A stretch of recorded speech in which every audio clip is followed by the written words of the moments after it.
This is the Sabbath School lesson for the first quarter, 2022.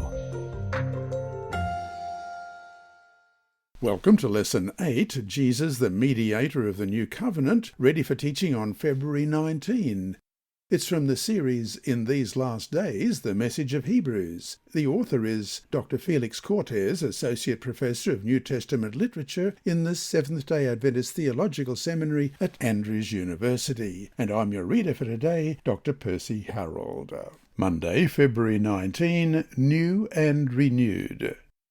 Compare Hebrews 8, verses 10 to 12, with Deuteronomy 6, verses 4 to 6, Deuteronomy 30, verses 11 to 14, and Jeremiah 31, verses 31 to 34. What does this teach us about the nature of the new covenant? First of all, Hebrews 8, beginning at verse 10. For this is the covenant that I will make with the house of Israel after those days, says the Lord. I will put my laws in their mind and write them on their hearts, and I will be their God, and they shall be my people. None of them shall teach his neighbour, and none his brother, saying, Know the Lord, for all shall know me, from the least of them to the greatest of them. For I will be merciful to their unrighteousness, and their sins and their lawless deeds I will remember no more. And Deuteronomy 6, beginning at verse 4. Hear, O Israel, the Lord our God, the Lord is one. You shall love the Lord your God with all your heart, with all your soul, and with all your strength. And these words which I command you today shall be in your heart. And Deuteronomy 30, beginning at verse 11.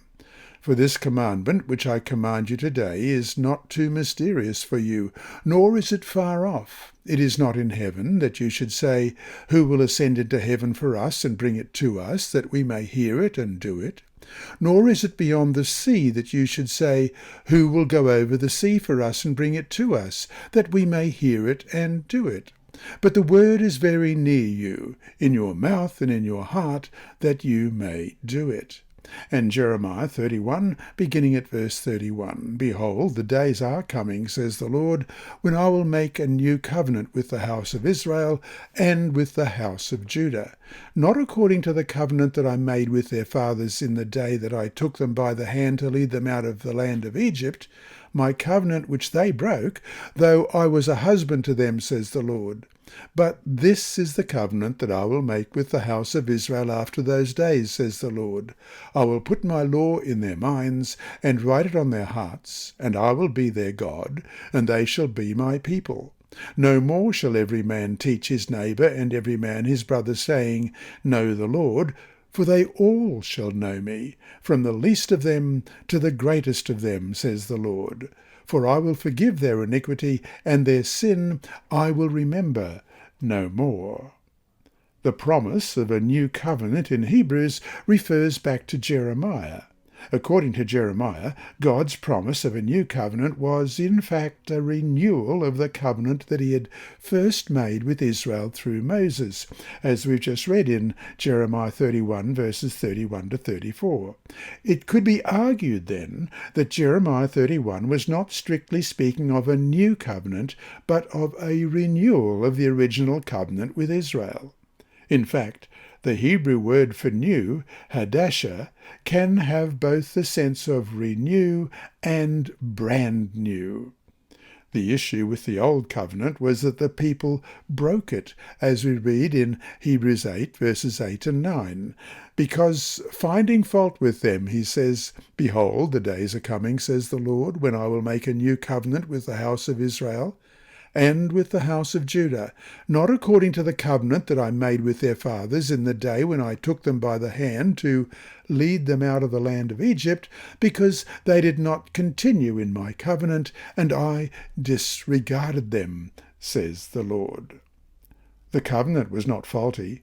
The people were. If Israel had seen through the symbols to the coming Messiah and put their faith in him, the covenant would not have been broken. Yet, to be fair, there were many believers throughout Israelite history in whom the purposes of the covenant were fulfilled and who had the law in their hearts, as we read in these verses. Psalm 37, verse 31, The law of his God is in his heart, none of his steps shall slide. And Psalm 40, verse 8, I delight to do your will, O my God, and your law is within my heart. And Psalm 119, verse 11, your word I have hidden in my heart, that I might not sin against you. And Isaiah 51, verse 7, listen to me, you who know righteousness, you people in whose heart is my law. Do not fear the reproach of men, nor be afraid of their insults. While the new covenant is a renewal of the old covenant, there is a sense in which it is indeed new. Jeremiah's promise of a new covenant did not simply envision a renewal of the conditions that existed before the exile, which had been broken and renewed several times because the nation had lapsed several times into apostasy. And that's because the people were simply unwilling to keep up their end of the covenant with God, as we read in Jeremiah 13:23. Can the Ethiopian change his skin, or the leopard its spots? Then may you do good, who are accustomed to do evil. Instead, God promised to do a new thing in Jeremiah 31, verse 22. The covenant would not be like the covenant that God had made with their fathers in Jeremiah 31:32. Because of the unfaithfulness of the people, the promises that God made under the Mosaic covenant were never fulfilled.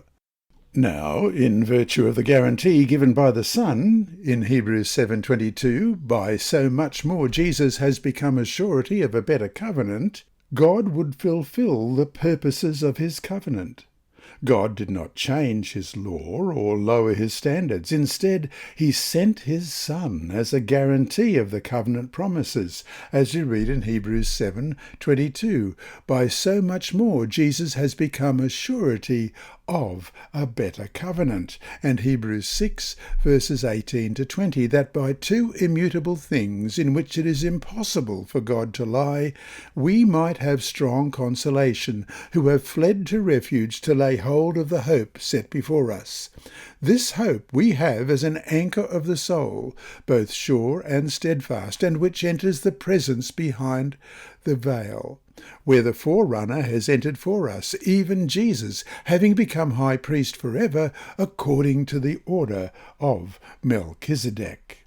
This is why this covenant does not have curses. It has only blessings, because Jesus fulfilled it perfectly, becoming a curse for us, as we read in Hebrews 3:13. Christ has redeemed us from the curse of the law, having become a curse for us. For it is written, cursed is everyone who hangs on a tree. And so to finish today, read 2 Timothy 2:13. What can we learn from God's faithfulness to his people and to his plans as we consider our relationships with others and our plans? 2 Timothy 2, verse 13. If we are faithless, he remains faithful. He cannot deny himself. This lesson was read by Dr. Percy Harrold for Christian Services for the Blind. Sponsored by the Sabbath School Department and distributed through Hope Channel Australia, this podcast is also redistributed by Hope Channel Germany, Christian Record Services for the Blind, and It Is Written. It is also available on SoundCloud and through multiple podcast distributors, including Apple iTunes. Remember, God is always faithful.